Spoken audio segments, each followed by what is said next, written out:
freezing temperatures, brutal hunts, and absolute terror. Can you survive the Stone Age reality? You open your eyes. It is pitch black, and the cold is already seeping deep into your bones. There is no soft mattress, no climate control, and certainly no snooze button. Your bed is the hard, uneven dirt of a cave floor, insulated only by a stiff, foul-smelling hide that offers barely any warmth against the freezing pre-dawn air. You try to stretch, but every muscle in your body aches.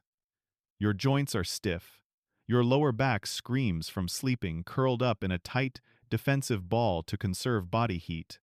This is your morning. Every single morning. You are 30,000 years in the past, and your only job today is to not die. You sit up and immediately feel the gnawing emptiness in your stomach. Breakfast is not waiting for you in a refrigerator. If you want calories today, you have to go out into a world that actively wants to kill you and take them by force. You step out of the shelter. The air is razor sharp. You do not have thick-soled sneakers. Your bare feet, covered in thick calluses and dirt, grip the freezing ground. Let us talk about your body for a second, because you are not built like a modern human who sits at a desk. Your physique is the result of relentless, daily survival. Your posture is fundamentally different. Look at how you stand. There is no slouching, no forward head posture from looking at a screen. Your spine is stacked perfectly. Your core is constantly engaged, tight and ready, because an unstable core out here means a broken ankle, and a broken ankle is a death sentence. You join the hunting party. The sun is barely breaking over the horizon, painting the frost in pale blue light. Absolute silence is the rule. You do not just walk, you glide. Your movement is a masterclass in functional biomechanics. To stay completely silent, you strike the ground with the ball of your foot first, not your heel. Your knees are constantly bent, acting as biological shock absorbers. You are practically holding a quarter squat position for hours. Try doing that in a modern gym. Your glutes, quads, and calves are burning with lactic acid, but you cannot stop, and you cannot complain. You are tracking a massive herbivore, reading bruised leaves and disturbed soil like a map. Hours pass. The hunger is now a sharp physical pain, but the adrenaline starts to override it. You spot the prey, a massive, heavily muscled beast grazing in the clearing. Now, every single movement becomes critical. This is not a movie where you just run up and slash it. You need to close the distance without triggering its flight response. You drop lower. Your chest is almost parallel to the ground. Your latissimus dorsi and shoulders tense as you grip your spear. When the moment to strike comes, it is a violent, explosive release of kinetic energy. You do not just throw with your arm. That is a great way to tear a rotator cuff and miss your target entirely. The power generates from the ground up. You plant your lead foot, driving force through the dirt. Your hips snap forward, transferring the energy through your oblique muscles, up your spine, across your chest, and finally whipping your arm forward like a medieval siege engine. The spear flies. If you miss, you have just wasted thousands of calories of energy, and your tribe might starve tonight. If you hit, the real work begins. Bringing down the animal is only 10% of the job.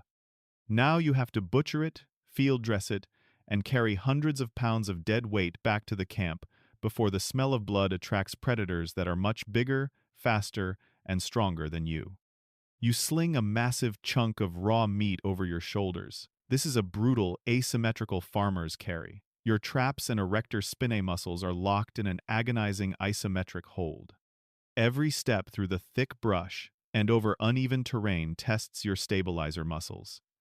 You are breathing heavily, your heart rate redlining, but your eyes never stop scanning the tree line. You are prey just as much as you are a predator. Back at the camp, the gatherers have returned. While the hunt is explosive and violent, gathering is a slow, exhausting grind of endurance. They have spent the last 10 hours digging through hard soil with sticks, squatting perfectly flat-footed to unearth bitter tubers and roots. They must perfectly identify which berries will provide energy and which will paralyze their nervous system in minutes. A single mistake in foraging is fatal. As the meat cooks over the fire, the smell is intoxicating. You eat ravenously, tearing tough, semi-raw flesh from the bone.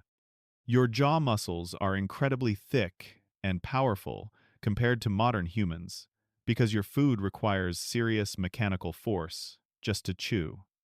But you do not get to relax after dinner.